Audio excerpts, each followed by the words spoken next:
Electricity chapter 11 की जैसे atoms होते हैं तो उसमें एक तो न्यूक्लियस होता है, उसमें पॉजिटिव चार्ज के प्रोटॉन होते हैं और एक न्यूट्रॉन होते हैं, उस पर कोई चार्ज नहीं होता है। ठीक है, और इसके चारों तरफ इलेक्ट्रॉन चक्कर काटते हैं।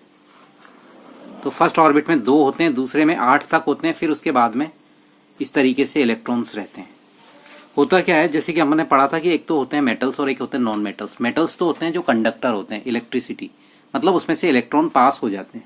अब जैसे एक एग्जांपल लेते हैं, जैसे एक एल्यूमिनियम है। एल्यूमिनियम का जो नंबर है वो कितना है, 12, यानी इसमें 12 प्रोटॉन है। ठीक है, और न्यूट्रॉन भी 12 या 11 होंगे। ठीक है, न्यूट्रॉन पे कोई चार्ज नहीं होता है। ठीक है, ये न्यूक्लियस होता है। तो फर्स्ट ऑर्बिट में कितने इलेक्ट्रॉन है इसके, 2। दूसरे के अंदर फिर कितने हैं, 8।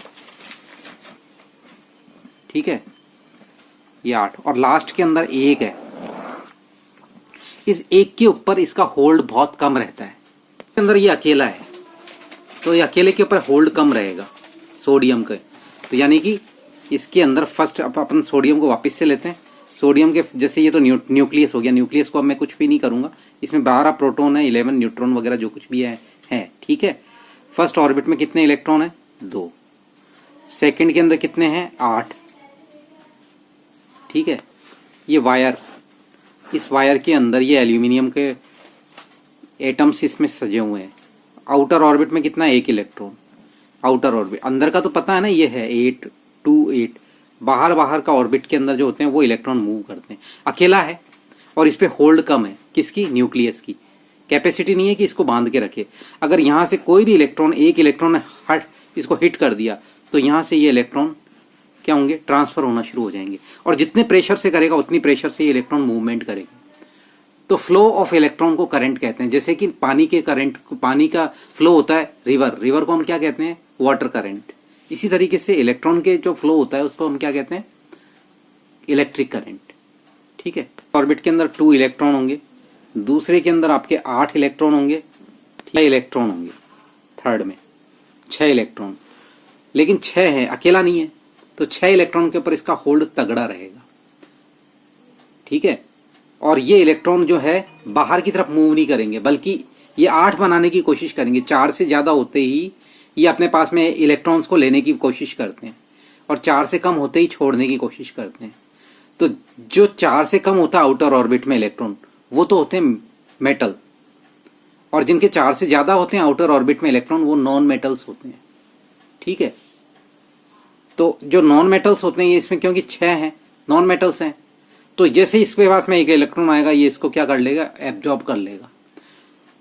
फिर और आएगा, एब्जॉर्ब कर लेगा, और इसके आगे जितने भी हैं वो सारे इलेक्ट्रॉन को एब्जॉर्ब करते रहेंगे।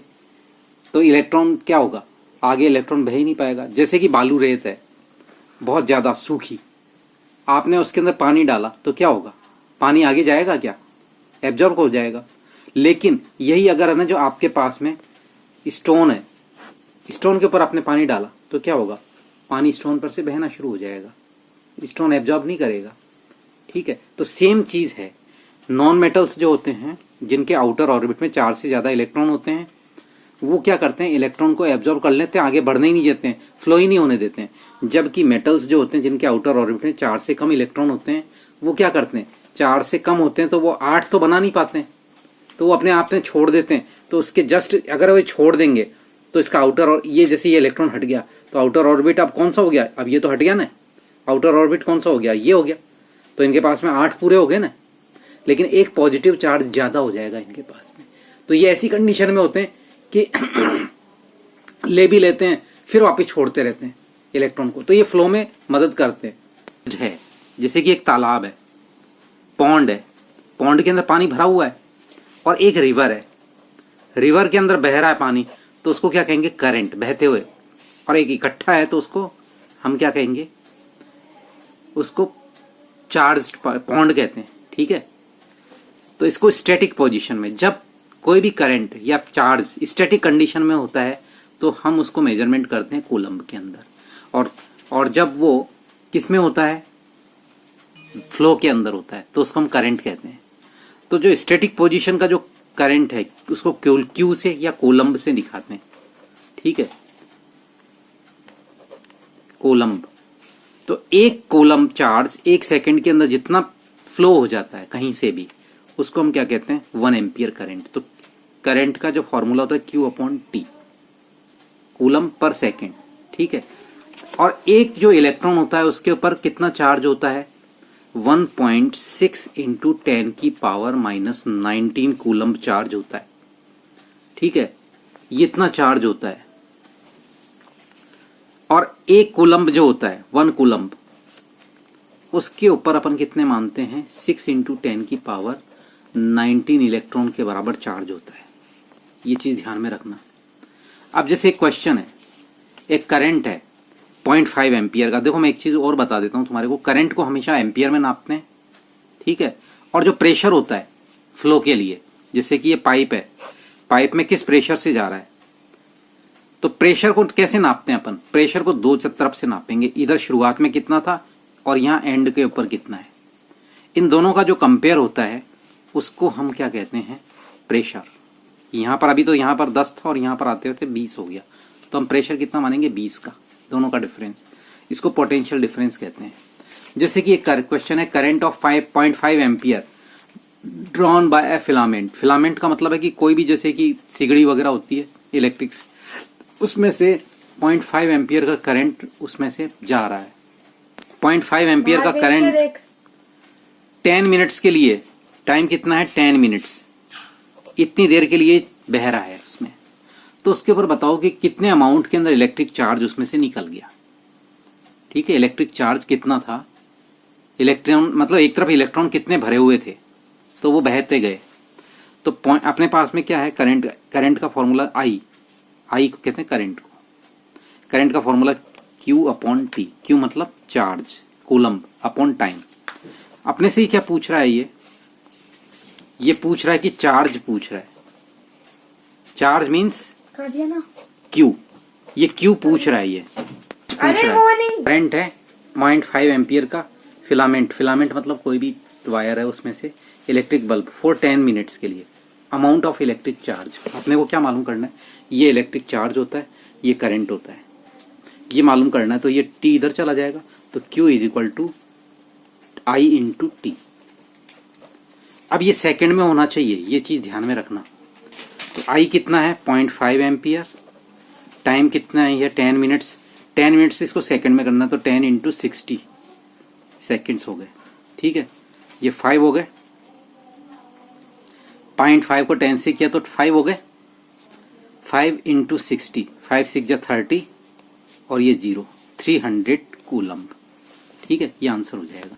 वोल्ट का मतलब होता है फोर्स कितना लग रहा है करंट के ऊपर। जैसे पानी के अंदर, पाइप के अंदर एक पाइप है, उसमें से अपन पानी को फ्लो जा रहा है, एक तो फोर्स से जाता है, जितना फोर्स रहेगा उतना ही तेजी से पानी आगे जाएगा। अब जैसे कि पाइप है, पाइप को अपन ने सकड़ा कर दिया और एक को चौड़ा कर दिया, तो अगर दोनों में सेम प्रेशर रहे तो इसमें फोर्स ज्यादा रहेगा। ये जो वर्क हो रहा है, एक जैसे कि कोई भी वोल्टेज का मतलब हो गया कि कोई भी जो वर्क हो रहा है, ठीक है, उसको कितना चार्ज, एक कूलम्ब चार्ज को काम करने में, ठीक है, जितना वर्क हो रहा है एक जगह से दूसरी जगह ले जाने में, उसको वोल्ट कहते हैं। ठीक है, एक कूलम, तो एक कूलम को नीचे रखा अपन ने। इसकी वर्क की क्या यूनिट रहती है? जूल। इसकी क्या यूनिट रहती है? Coulomb, COULOMB, coulomb. और V की क्या रहती है? वोल्ट। ये वोल्ट होता है।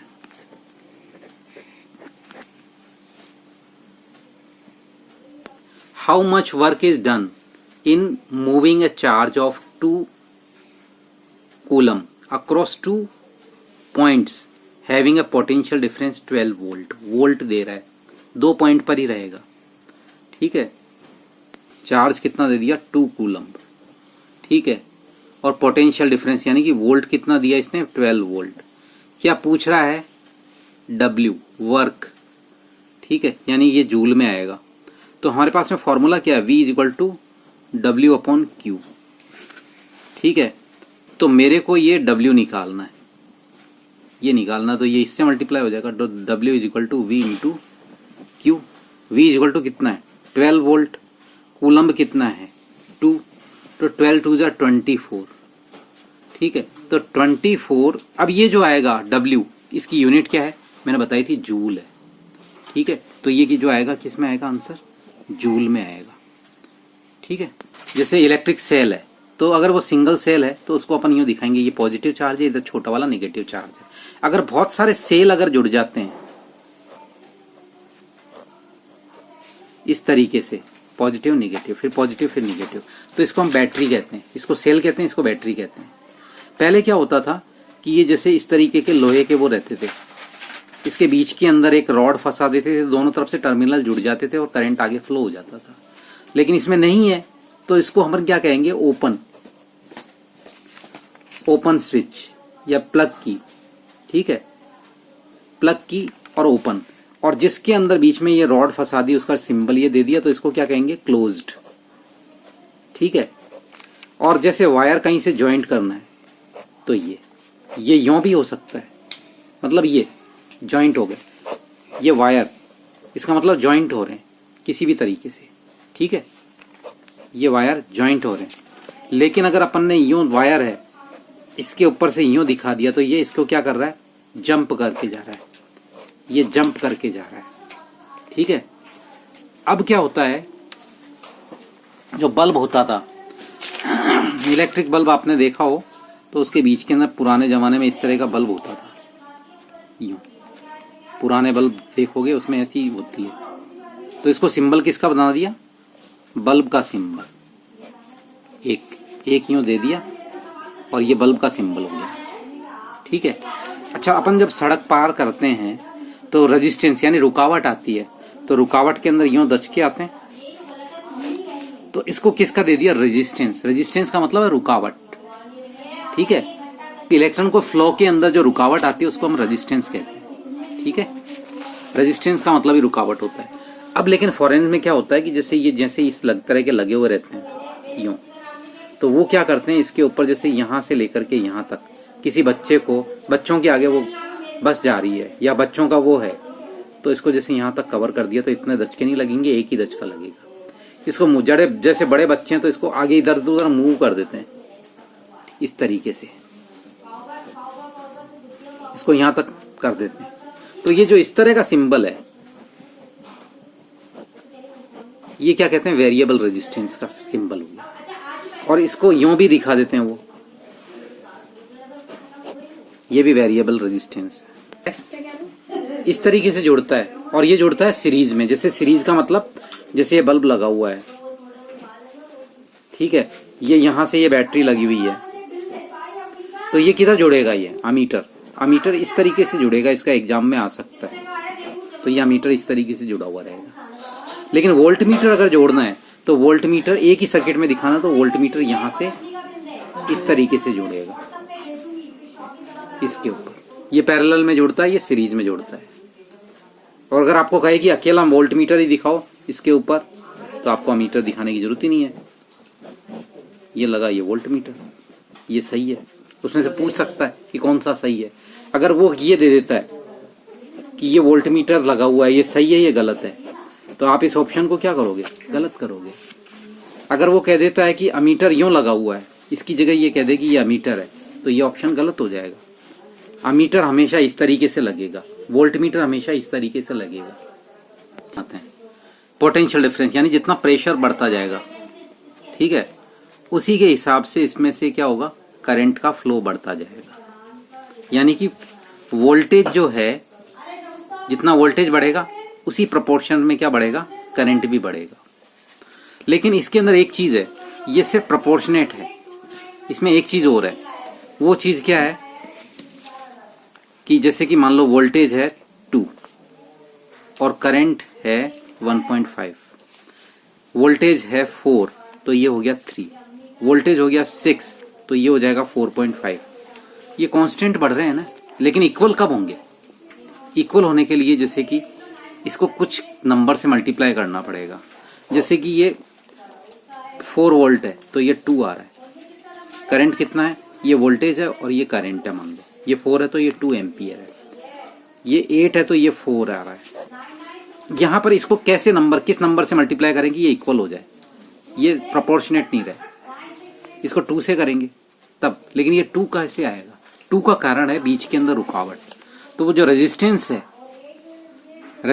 है वो V जब भी इस तरह का प्रोपोर्शनेट होता है तो यहाँ पर कुछ ना कुछ कांस्टेंट होती है वैल्यू, उससे मल्टीप्लाई करने पर ये इक्वल हो जाता है। तो वो वैल्यू का नाम है R, resistance. V is equal to RI। ठीक है, तो ये रेजिस्टेंस है। अगर मेरे को तो ये voltage is equal to resistance into current. ठीक है, और इस रेजिस्टेंस को अगर मालूम करना है तो R इज इक्वल टू क्या रहेगा, V के नीचे I आ जाएगा, वोल्टेज अपॉन करंट। ठीक है, तो इस रेजिस्टेंस का जो मेजरमेंट करते हैं वो किस में करते हैं अपन? ओम्स में। इसका सिंबल ये है। ठीक है, OHMS, ओम्स। ओम्स एक साइंटिस्ट था, ओम लिखते हैं इसको, ओम। ठीक है, वोल्ट पर एम्पियर, 1 वोल्ट पर एम्पियर, ये इसका सिंबल होता है। ये किन किन चीजों पर डिपेंड करता है? रुकावट। मैंने एक चीज बताई थी, अगर ये जैसे ये वायर जो दो पानी के मान लो पाइप है, पानी का पाइप एक मोटा है एक पतला है, मैं इधर से पानी दे रहा हूं, इधर की तरफ आ रहा है, इसमें से भी पानी दे रहा हूं, इसमें किसमें ज्यादा पानी आ पाएगा? किसमें रुकावट ज्यादा है? जिसकी चौड़ाई कम है उसमें रुकावट ज्यादा है, जिसकी चौड़ाई ज्यादा है उसके अंदर रुकावट कम है। यानी कि रुकावट का मतलब रेजिस्टेंस। तो रेजिस्टेंस इसके अंदर कम है, तो यहाँ रेजिस्टेंस कम है। ठीक है, तो इसको क्या कहते हैं? Cross section area, area A. तो रेजिस्टेंस क्या है? अगर एरिया ज्यादा है तो ये कम हो जाएगा, रेजिस्टेंस क्या होगा? कम हो जाएगा, रुकावट कम हो जाएगी, यानी उल्टा काम हो रहा है। तो resistance is equal to 1/A।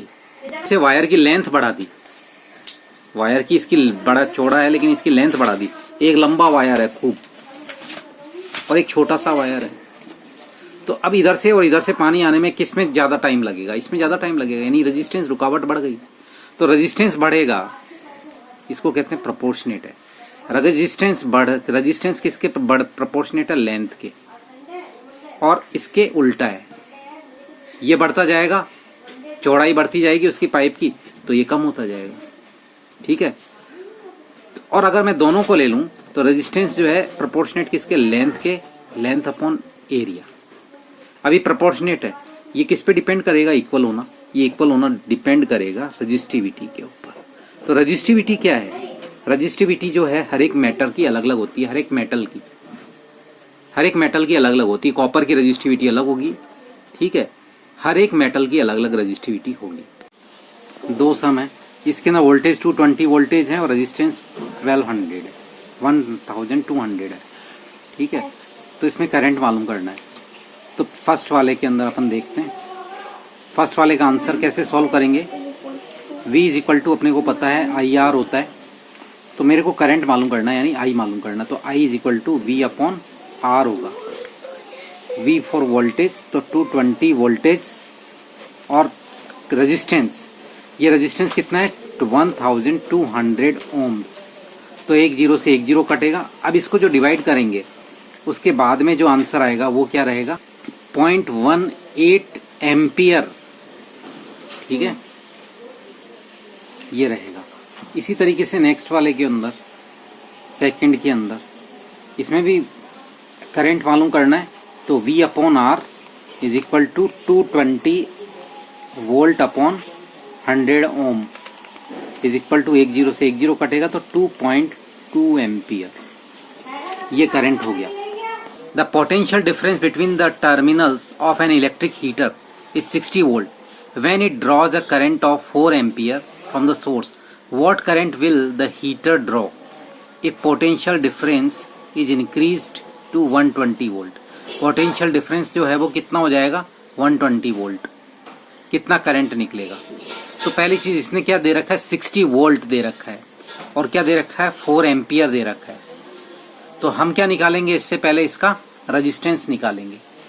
ठीक है, कि वोल्टेज तो है 60, वोल्टेज 60 वोल्ट है और करंट कितना है? I is equal to 4 ampere है। लेकिन फिर क्या कह रहा है कि अगर, फिर क्या मालूम करना है कि इसके अंदर करंट फिर कह रहा है कि करंट कितना हो जाएगा अगर मैंने वोल्टेज कितना कर दिया इसका 120 वोल्ट। अब ठीक है, तो I इज इक्वल टू हमारे पास में क्या आता है, V is equal to I R होता है, V is equal to I R होता है, और I इज इक्वल टू क्या होता है, V अपॉन आर। तो हमें क्या चाहिए, रजिस्टेंस चाहिए। अब रजिस्टेंस तो फिक्स है यहाँ पर, ठीक है, क्योंकि तार को हम हिला नहीं रहे हैं, सिर्फ वोल्टेज बढ़ा रहे हैं, ठीक है। तो हम क्या करेंगे, यहाँ से रेजिस्टेंस निकाल दें। तो R इज इक्वल टू क्या रहता है, V अपॉन आई। वोल्टेज कितना है 60 और I कितना है 4, तो इसको 15 ओम कितना आ गया, रेजिस्टेंस 50 ओम आ गया, 15 ओम आ गया। अब इसके अंदर वोल्टेज अब कितना कर दिया इसने 120, लेकिन रेजिस्टेंस तो क्या है 15 ओम ही है ना। तो 15 8 जा कितने होंगे 120, तो 8 एम्पियर करंट इसके अंदर से निकलेगा, ठीक है। कोई दिक्कत है। Resistance of a metal wire of length 1 metre, इसके अंदर 1 मीटर दे रखा है, is 26 ohm at 20 degree centigrade. If diameter of the wire is 0.3 mm, ठीक है, ये मीटर में दे रखा है, ये mm में दे रखा है। What will be the resistivity of the metal at that temperature, ठीक है। Predict the material of the wire, table भी यूज करनी है। पहली चीज तो ये 1 मीटर है, ठीक है, और दूसरी चीज क्या कह रहा है, ये 26 ओम है। तो हमारे पास में इसकी रजिस्टिविटी पूछ रहा है, ये ठीक कहते हैं। और क्या होता है ये resistance, L upon cross section area. अब मेरे को ये मालूम करनी है, इसने क्या क्या दे रखा है यहाँ पर। एक तो रजिस्टेंस दे रखा है 26 ओम, लेंथ कितनी दे रखी है 1 मीटर, ठीक है, और इसका डायमीटर कितना दे रखा है, डायमीटर दे रखा है 0.3 mm, ठीक है। 0.3 mm को मीटर में कन्वर्ट करना पड़ेगा, ठीक है। मेरे को क्या करना है, mm को किस में चेंज करना है, इसमें। तो मेरे पास में 0.3 mm है, 1 2 3 मीटर में कन्वर्ट करना है। तो यहाँ से शुरू करेंगे, ठीक है, पॉइंट के इधर से, तो 4 तक जाना पड़ेगा। 1 2 3, एक ये कितने हैं 1 2 3 है ना। तो अपन यहाँ से इस तरफ बढ़ना पड़ेगा अपने को। तो 1 2 3, ठीक है, ये यहाँ से इसके आगे से इस, ठीक है, इधर से। तो 1 2 3 के बाद में अपन यहाँ पॉइंट लगा देंगे। तो इसका मतलब कितना हो गया 3 × 10⁻⁴, क्योंकि पॉइंट के बाद में 4 है ना। तो ये 1 मीटर इतने मीटर हो गया। 0.3 mm इज इक्वल टू इतने मीटर हो गया, ठीक है। रजिस्टिविटी निकालनी है, ये चीज निकालनी है। लेंथ हमारे पास में 1 मीटर हो गई, लेंथ 1 मीटर हो गई। क्रॉस सेक्शन एरिया कितना है 0.3 × 10⁻⁴, ये तो डायमीटर है। हमें क्या निकालना है, रेडियस, क्योंकि एरिया ऑफ क्रॉस सेक्शन किसके बराबर रहता है, सर्किल में है ना वो, तो वायर का तो πr² रहेगा, ठीक है, πr² रहेगा, लेकिन r तो है ही नहीं है। तो r निकालने के लिए क्या करेंगे, रेडियस इज इक्वल टू 3 × 10⁻⁴/2 ये लिखेंगे इसकी जगह। तो 22/7 क्रॉस सेक्शन ए निकालने के लिए ये कैलकुलेशन, इंटू 3 × 10⁻⁴/2, 2 से ये कट जाएगा 11, ठीक है। अपन क्या लिखेंगे 11/7 × 3 × 10⁻⁴, ये क्रॉस सेक्शन एरिया हो गया हमारा इसके अंदर, ठीक है। तो लेंथ है 1 मीटर, इसको डिवाइड किससे करूंगा मैं, ये रॉ डिवाइडेड बाय 11 × 3 × 10⁻⁴, ये रेजिस्टेंस कितना दे रखा है, ये 26 ओम, ये मैंने लिख दिया। ये रॉ मालूम करना है। 7 जो इसके नीचे करते हैं वो किधर चला जाता है, ऊपर, ये ध्यान रखना, ठीक है। जैसे कि A अपॉन बी, और फिर इसके बाद में C अपॉन डी है, तो ये वाला इससे मल्टीप्लाई होगा और ये वाला इससे, इसके नीचे कुछ था ही नहीं। तो अब मेरे को ये रॉ मालूम करना है, तो ये इधर चला जाएगा, तो रॉ मालूम करना है, तो 26 इंटू 11 इंटू 3 इंटू 10 की पावर माइनस 4, और ये नीचे चला जाएगा, ये इतने मीटर और ये 7 मीटर। ये कैलकुलेशन करनी पड़ेगी, तो मीटर से मीटर हो जाएगा। ठीक है, इसको मल्टीप्लाई कर लो, 184 इंटू 10 की पावर माइनस 4। लेकिन अपन इतना लेते नहीं है साइंटिफिक नोटेशन में, हमें पॉइंट के बाद में यहाँ पर लिखना पड़ता है। तो ये कितना हो जाएगा 1.84, और इसमें इसके बाद में पॉइंट इधर लगाया ना, तो इंटू 10 की पावर माइनस 4, इधर 2 इसके अंदर ऐड हो जाएंगे, 10 की पावर माइनस 6। ये रॉ आ गया, इसकी रजिस्टिविटी, ये रजिस्टिविटी 1 पॉइंट, ये मैग्नीज की 1.84 इंटू 10 की पावर माइनस 6। तो इस टेबल से अपन क्या करेंगे इसको, ये मैग्नीज है, वायर मटेरियल इज मैग्नीज। ठीक है, तो इस तरीके से ये सम हो जाएगा। Wire of given material having length L and area of cross section A has a resistance 4 ओम, उसका resistance 4। What would be the resistance of another wire of same material having length L/2 and area of cross section 2A, यानी इसका area cross section बढ़ा दिया और length आधी कर दी। ठीक है, तो इसका ये है 4 ओम है। ठीक है, तो रेजिस्टेंस कितना हो जाएगा, तो पहली चीज का फॉर्मूला क्या है, रॉ L/A, कितना रेजिस्टेंस आया हमारे पास में, रेजिस्टेंस 4 ओम है। कोई दिक्कत है यहाँ पर?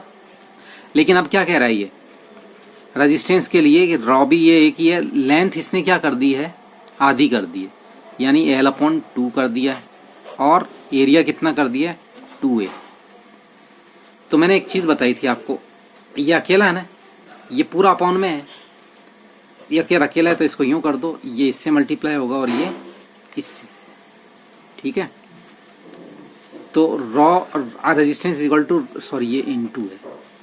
ठीक है, तो रॉ इनटू ये L/4A हो गया।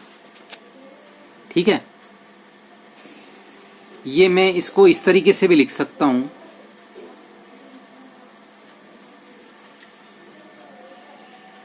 R is equal to rho into 1/4 into L/A।